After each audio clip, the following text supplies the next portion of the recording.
शुभम शर्मा जी। जय जय श्री हरिवंश।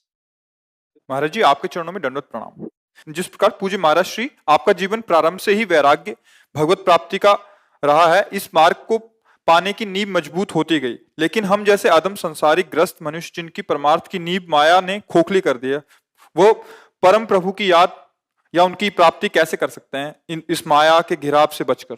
ट्रेन कहाँ से चलती है, हमको वहां जाने की जरूरत है क्या? जब मथुरा स्टेशन में खड़े हैं तो ट्रेन कहाँ से चली, वहां से जाके चढ़ोगे क्या? किसका प्रश्न है?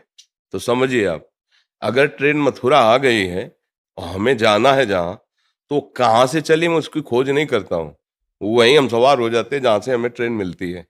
समझ रहे हो ना? ये जीवन की यात्रा प्रभु मुझे कहाँ से कैसे लाए हैं। अब आपके सामने ट्रेन है, बस डिब्बे में बैठ जाओ। डिब्बे में दम नहीं होती, इंजन बहुत पावर का है। इंजन में 2 ही 4 लोग रहते हैं, डिब्बे में सैकड़ों हम लोग रहते हैं। इंजन से ज्यादा घसीटता है डिब्बा लोगों को, लेकिन डिब्बे में चलने की ताकत नहीं होती, वो इंजन के कनेक्शन से चलता है। यहाँ इष्ट देव आचार्य इंजन है, उन्हीं से चलता है। अब जहां तुम मिले हो यही तुम्हारा स्टेशन है, तुम यहीं चुपचाप बैठ जाओ, पीछे जाने की जरूरत नहीं कि जहां से आए हो। राधा राधा राधा और मैं आपकी शरण में हूँ। तो डिब्बा में बैठ गए तो जहां इंजन जाएगा ना, वहां डिब्बा भी सैकड़ों को लेके पहुंच जाता है। जबकि सामर्थ्य नहीं डिब्बे में, कनेक्शन हटा के देखो, एक कदम नहीं चल पाएगा, है नहीं? तो सामर्थ्यवान श्री हरिवंश प्रताप नाम नौका निज खेवक, भव सागर सुख तरत निकट हरिवंश जो सेवक। आप ये समझो कि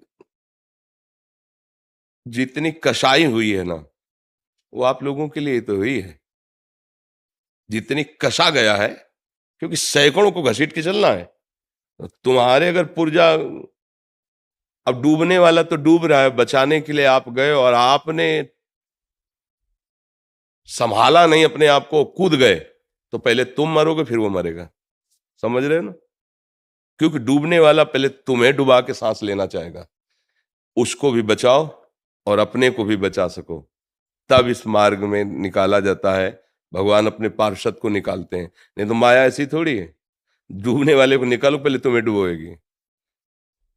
इसके बहुत रूप है, बहुत आकर्षण है।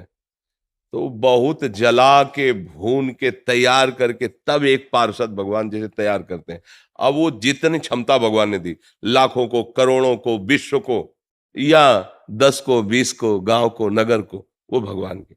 आपको उसी में सम्मिलित हो जाना, उसी नाव में बैठ जाना है। वो जो केवट है बड़ा चतुर, लाखों को पार किया है। नाव ऐसी छेद हो नहीं सकता। श्री हरिवंश प्रताप नाम नौका निज खेवक, बहु सागर सुख तरत निकट हरिवंश। कई बार हम उदाहरण देते हैं कि अंगद जी की सामर्थ्य नहीं थी रावण की सभा में पैर जमाने की। जो कैलाश को महादेव और पार्वती और पार्षदों सहित उठा सकता है, उसकी दरबार में कोई बोल दे ऐसी सामर्थ्य थी क्या? एक अंगद क्या, ऐसे लाखों सूरवीर वहां घुटने टेकते थे। जिस दरबार में अंगद ने कहा था पैर जमा दिया, उठा दो तो राम जी वापस लौट जाएंगे, सिया जी हार जाएंगे, ये किसके बल से कहा था? राम प्रताप, प्रताप शब्द पे आओ, राम प्रताप सुमिर पन रोपा।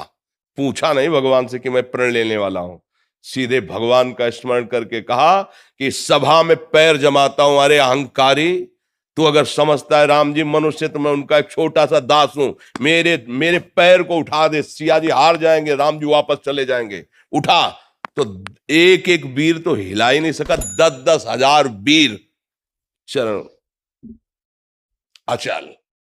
भगवान की सामर्थ्य है, राम प्रताप इस समय उस पे उदित है।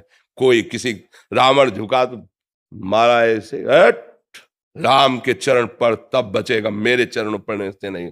बिल्कुल निस्तेज कर दिया पूरी सभा को और सिंहवत वहां से। तो ये प्रताप भगवान का होता है, उसी प्रताप में आप सम्मिलित हो जाओ, आपको कोई समस्या ही नहीं।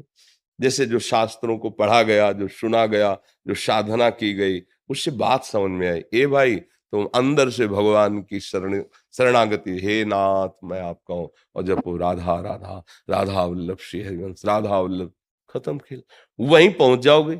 चतुर खेवैया जहां उतरता है वहीं तो सब सवारी उतरती है ना। खेवैया ने मेहनत की, बहुत ट्रेनिंग की है लेकिन आप बिना ट्रेनिंग के, बिना पसीना चुहाए वहीं उतर जाते हो नहीं। और वो खेवैया तो बहुत सावधानी से खेल रहा है और आप लहरों का आनंद ले रहे हो। ये सुविधा, ये हमारे ऊपर कृपा हुई भगवान की कि मुझे साधु समागम मिला। यही तो लाभ है साधु समागम कि जो हम तपस्याहीन, जो हम साधनहीन, संसार राग में ग्रसित हैं, संत कृपा से वही परम पद मिला जो संतों को मिलता है। इसीलिए तो मोरे मन प्रभु हस विश्वासा, राम ते अधिक राम कर दासा। मुझे भगवान ने कृपा करके अपने भक्तों का संग दे दिया। इसलिए ये संशय न करे कि इनको जो प्राप्त होगा मुझे कैसे प्राप्त। जहां माँ जाएगी वहां बच्चा में जो गोदी का बच्चा वहीं जाएगा, क्योंकि माँ के सिवा कोई सहारा नहीं। तो जहां गुरु जाएंगे वहीं शिष्य जाएंगे, जहां आराध्य देव विराजमान वहां गुरुदेव जाएंगे। तो गुरुदेव ने स्वीकार किया है, तो आराध्य देव गुरुदेव के प्रताप से हम वहीं जाएंगे। पक्का निश्चय रखें। पर यह निश्चय तभी पक्का माना जाएगा जब उनकी आज्ञा पे चलोगे, मनमानी आचरण करोगे। मनमानी आचरण गुरु भी करने लगे तो उसको भी नरक जाना पड़ेगा। हरई शिष्य धन शोक न हरई, सो गुरु घोर नरक मा परई। शास्त्रों में जो वर्णन, ऐसा ये मनमानी आचरण नहीं। मनमानी आचरण शिष्य करे तो नरक जाएगा, मनमानी आचरण गुरु करे तो नरक जाएगा। सिद्धांत कानून तो कानून है। अभी मनमानी आचरण कोई बड़ा पदाधिकारी करे हमारे राष्ट्र का, तो उसको भी न्यायाधीश जो है, व्यवस्था जो कानून की, उसके अंतर्गत जेल भेज देगा? नहीं भेज देगा ना। बस ऐसे ही समझो, ये भागवतिक विधान है। तो हम अगर गुरु की शरण में हो गए तो हम ऐसे हो गए जैसे चतुर खेवैया की नौका में बैठ जाएं, वो पार कर देंगे। चिंता क्या कर लिए? हमें तैरना नहीं आता और नाव चलाना भी नहीं आता, पर हम पार हो जाएंगे क्योंकि हम नाव में बैठ गए, भगवान के आश्रित हो गए।